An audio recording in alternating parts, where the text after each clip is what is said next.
Hallelujah, good morning.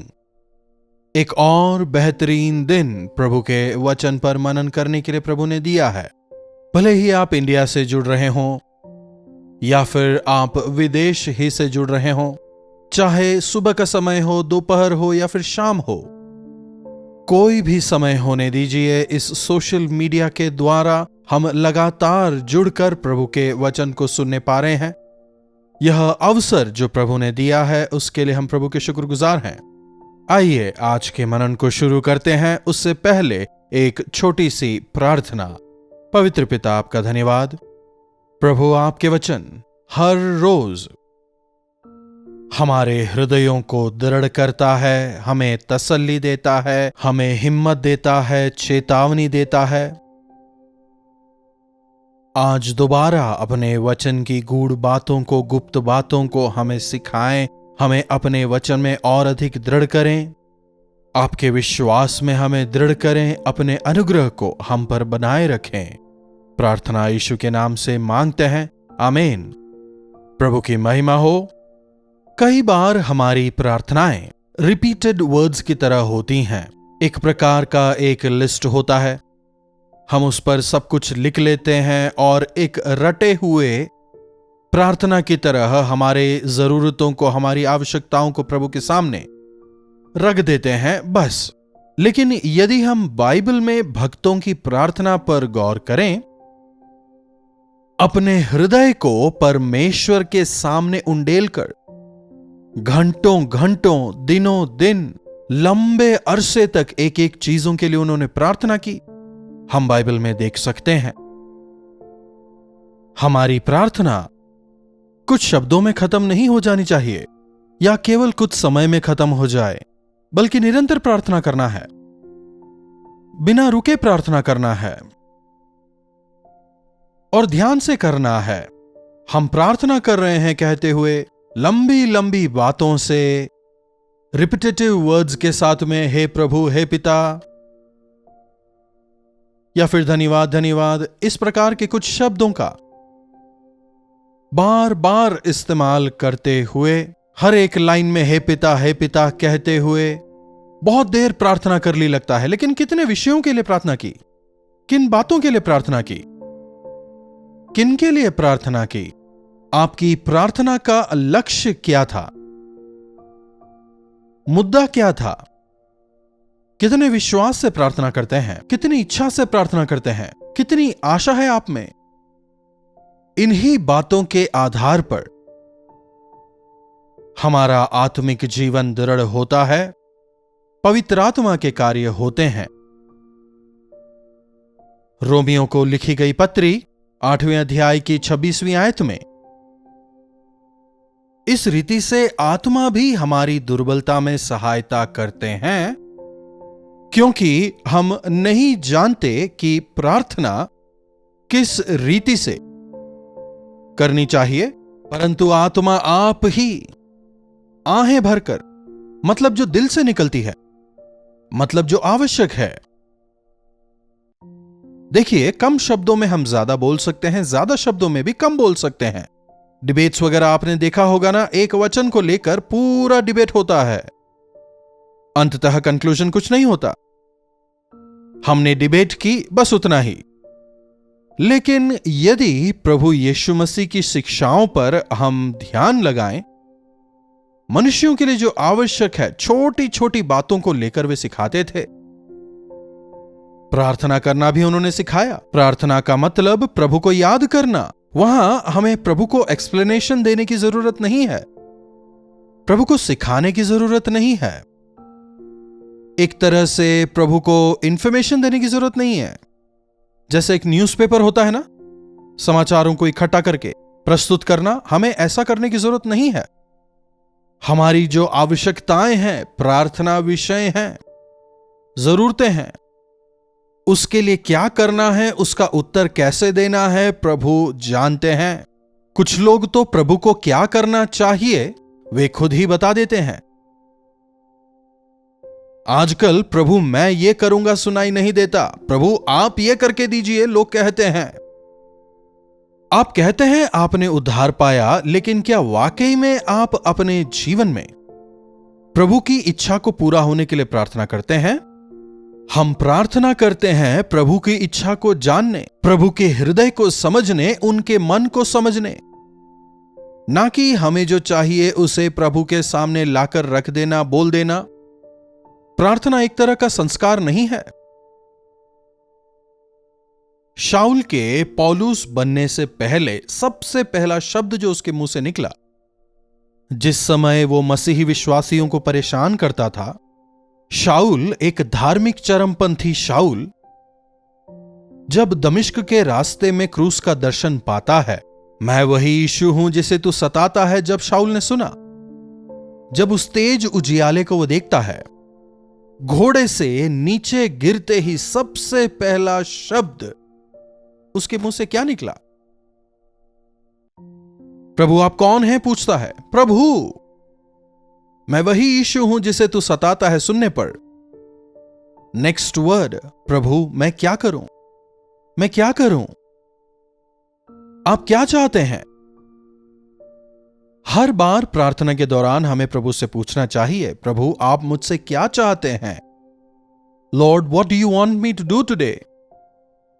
प्रभु ये समस्याएं हैं, इतनी सारी परेशानियां हैं, यह तमाम परिस्थितियां हैं, इनके विषय में मुझे क्या करना है? मुझे किस प्रकार के निर्णयों को लेना है? आप बताएं। आप जो चाहते हैं मुझे सिखाएं प्रभु। यही पूछना है प्रार्थना। विश्वासियों की प्रार्थना को इस स्थिति में पहुंचना है। हां, जो छोटे बच्चे हैं वो आइसक्रीम मांगते हैं, चॉकलेट मांगते हैं, साइकिल मांगते हैं, लेकिन एक बार जब वे बड़े हो जाएंगे तो क्या तब भी आइसक्रीम, चॉकलेट, साइकिल वगैरह मांगेंगे? इसी प्रकार जब हम नए नए मसीह में आए थे, प्रभु से अपनी इच्छाओं को मांगना वगैरह वह एक स्थिति थी, लेकिन जैसे जैसे हम आत्मिकता में परिपक्व होते चले जाते हैं, हमारी स्थिति में, हमारी आत्मिकता में, हमारे प्रार्थना जीवन में, हमारे आत्मिक जीवन के अंदर एक बदलाव आना चाहिए। प्रभु की इच्छाओं को हमें जानना है, क्योंकि हम नहीं जानते कि प्रार्थना किस रीति से करना चाहिए, परंतु आत्मा आप ही ऐसी आहें भर भर कर जो बयान से बाहर हैं विनती करते हैं। वे हमारी ओर से विनती करते हैं, हमारा इस्तेमाल करते हुए, हमारे हृदय का इस्तेमाल करते हुए, हमारे होठों का इस्तेमाल करते हुए प्रभु की आत्मा परमेश्वर की जो इच्छाएं हैं उन्हें पूरा करती हैं, आहें भर भर के। समझ रहे हैं ना? मतलब बिना बोल की प्रार्थना, बोझ के साथ की गई प्रार्थना। प्रार्थना करते समय हमारे अंदर एक बोझ होना चाहिए। बोझ का मतलब मैं कैसे आपको समझाऊं, मैं सोच रहा हूं। मान लीजिए आप अपने किसी दोस्त के लिए कुछ करने का प्रयास करते हैं, उस दौरान आपकी तीव्रता अलग होगी। फिर अपने सगे संबंधियों के लिए कुछ करते हैं तो उसकी तीव्रता अलग होगी। उसके बाद जब अपने लिए करते हैं तीव्रता अलग होगी। समझ रहे हैं ना? किसी और के बच्चे को बचाने के लिए शायद आप कुछ दान दें, लेकिन अपने बच्चे को बचाने के लिए शायद आप अपनी जान दे देंगे, है ना? वैसे ही हमारी प्रार्थना में भी ऐसा समर्पण होना चाहिए। हमारे स्वार्थ को दरकिनार कर, हमारे ईगो को क्रूसित कर, अपनी इच्छाओं को खत्म कर, परमेश्वर की इच्छाओं की पूर्ति के लिए अपने आप को समर्पित करना चाहिए। यही है वास्तविक प्रार्थना। जब विश्वासी साथ आते हैं, जब कलीसिया मिलकर प्रार्थना करती है, हम केवल अपने लिए प्रार्थना करते हैं, अपनी कलीसिया के लिए, अपने पासबान के लिए। बाइबल हमें ऐसा नहीं सिखाता। आहें भर भर कर आत्मा हमारी ओर से विनती करते हैं, और मनों को जांचने वाले जानते हैं कि आत्मा की मंशा क्या है, क्योंकि वे पवित्र लोगों के लिए परमेश्वर की इच्छा के अनुसार विनती करते हैं। हमारी प्रार्थना परमेश्वर की इच्छा के अनुसार होनी चाहिए और तमाम पवित्र लोगों के लिए करनी है। जिन्होंने प्रभु यीशु मसीह के विश्वास का लबादा ओढ़ा है सबके लिए, विश्वासियों से लेकर सेवक तक सबके लिए। आजकल सोशल मीडिया के आने के बाद सभी दूसरे अन्य सेवकों के बारे में जानते हैं, लेकिन उन दिनों में नहीं जानते थे। मिशनरी कौन है नहीं जानते। इंडियन लैंग्वेजेस में उनकी किताबें कम होती थीं।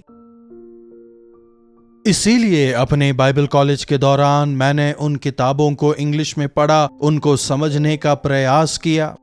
ना केवल पढ़ा बल्कि उनके जीवन से मैंने सीखने का प्रयास किया, कैसे नियमित रूप से, कैसे डिसिप्लिन होकर, अनुशासित होकर वे प्रार्थना करते थे, वे सेवकाई करते थे, वे अपने जीवन में आगे बढ़ते थे। जब हम उन सेवकों के बारे में पढ़ते हैं जिन्होंने बाइबल को जिया, ना केवल उसे पढ़ा बल्कि जिया, हम बहुत अधिक प्रोत्साहित होते हैं। प्रभु के एक दास थे पास्टर डेविड, वे इस प्रकार से लिखते हैं, जब मैं प्रार्थना करता था मेरा पूरा कपड़ा जो है वो पसीने से तरबदर हो जाता था। इतनी बोझ से वे प्रार्थना करते थे उद्धार के लिए, इतने बोझ के साथ वे प्रार्थना करते थे। इसी प्रकार प्रभु के एक और दास जॉर्ज मुलर इस प्रकार लिखते हैं, कई हजारों विषयों के लिए मैंने प्रार्थना की और प्रभु ने मुझे उनका जवाब दिया है। करीब 6000 समस्याओं के लिए उन्होंने प्रार्थना की और उनके जवाब को उन्होंने पाया। बिना रुके लगातार प्रार्थना करने का प्रतिफल। जब हम किसी के लिए प्रार्थना करते हैं तो हमें भी लगातार प्रार्थना करना चाहिए। अगर हम किसी के उद्धार के लिए प्रार्थना करना शुरू करते हैं तो जब तक वे उद्धार ना पालें प्रार्थना करते रहें। 1 साल हो या 2 साल या 3 साल प्रार्थना करते रहें पवित्र लोगों के लिए, जो परेशानी में है उनके लिए, जो तकलीफ में है, जो बीमारी में है, कलीसियाओं के लिए, कलीसिया के अन्य सभी विश्वासियों के लिए प्रार्थना करना चाहिए। कलीसियाओं के अंदर एक बेधारी के लिए प्रार्थना करना चाहिए। कलीसिया में एकता नहीं है, इसीलिए तो ना शैतान अपना खेल खेलने पाता है। हर शहरों में पास्टर्स फेलोशिप कहते हैं, पास्टर्स कॉन्फ्रेंस कहते हैं, बॉडी ऑफ क्राइस्ट कहते हैं। शरीर जरूर उनके साथ आते हैं, लेकिन क्या वे मन से एक हैं? जब मन में अहंकार होता है दूसरों को वो एक्सेप्ट नहीं करता। जब हम दूसरों को अपने से बेहतर जानेंगे तभी हम उनके साथ मिलकर रह सकते हैं। अरे वो क्या, मैं उससे बेहतर हूं, जब आप ऐसा सोचेंगे उनसे सहमत नहीं होंगे। आज देश में कलीसियाओं में एकता ना होने का सबसे बड़ा कारण यही है।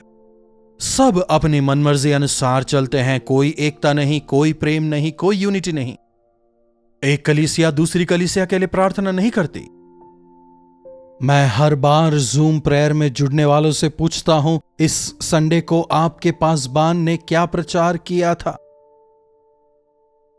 हर एक कलीसिया के हर पासबान के लिए हमें प्रार्थना करना चाहिए। विश्वासियों के लिए प्रार्थना करना है। प्रार्थना का मतलब खुले मन के साथ सबके लिए प्रार्थना करना, चर्च के लिए, चर्च के विश्वासियों के लिए, देश के लिए, संसार के लिए प्रार्थना करना। कई बार हम ऐसा नहीं करते हैं, लेकिन पवित्र आत्मा हम में होकर आहें भर के प्रार्थना करते हैं। मणिपुर की अवस्था देखिए, पवित्र आत्मा की प्रेरणा से उनके लिए भी प्रार्थना करना है।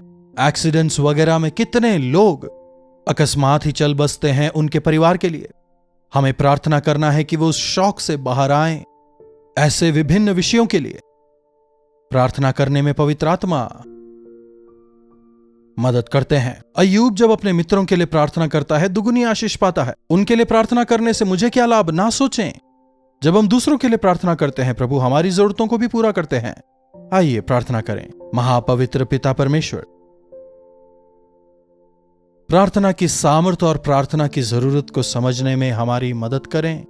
तमाम के लिए प्रार्थना करने में हमारी मदद करें। प्रभु हमारे बोल नहीं, लेकिन जैसा वचन में कहा गया है, आत्मा आहें भर भर के हमारी ओर से विनती करता है। इस प्रकार से आंसू बहा बहाकर आहें भर भर कर प्रार्थना करना हमें सिखाएं प्रभु। इन भयंकर दिनों में प्रार्थना एकमात्र ही हमें छुटकारा दिला सकता है। प्रार्थना से ही संभव हो पाएगा। विश्वास करने में मदद करें प्रभु। तमाम विश्वासी एक मन होकर, एकजुट होकर, संसार भर में हम कई सारे डिनोमिनेशंस को पाते हैं जो कई बार एकजुट नहीं हो पाते, लेकिन हर कलीसिया, हर पासबान एक मन होकर, एकजुट होकर विभिन्न विषयों के लिए प्रार्थना करना सबको सिखाएं। इस कार्यक्रम में जुड़ने वाले हर एक सदस्य को प्रार्थना करना सिखाएं प्रभु। प्रार्थना का बोझ दें। प्रार्थना यीशु के नाम से मांगते हैं, आमीन। अब हमारे पिता परमेश्वर का प्रेम, प्रभु यीशु मसीह का अनुग्रह, पवित्र आत्मा की संगति और सहभागिता हम में से प्रत्येक के साथ आज, कल और सर्वदा बनी रहे, आमीन। प्रभु की महिमा हो। अपने प्रार्थना विषयों को आप 9884907779 पर भेजें। हम आपके साथ जुड़कर आपके छुटकारे के लिए अवश्य प्रार्थना करना चाहेंगे। प्रभु परमेश्वर का अनुग्रह सबों पर बना रहे। कल्वरी दर्शन, ये है प्रेम के दर्शन, यीशु प्रेम के दर्शन।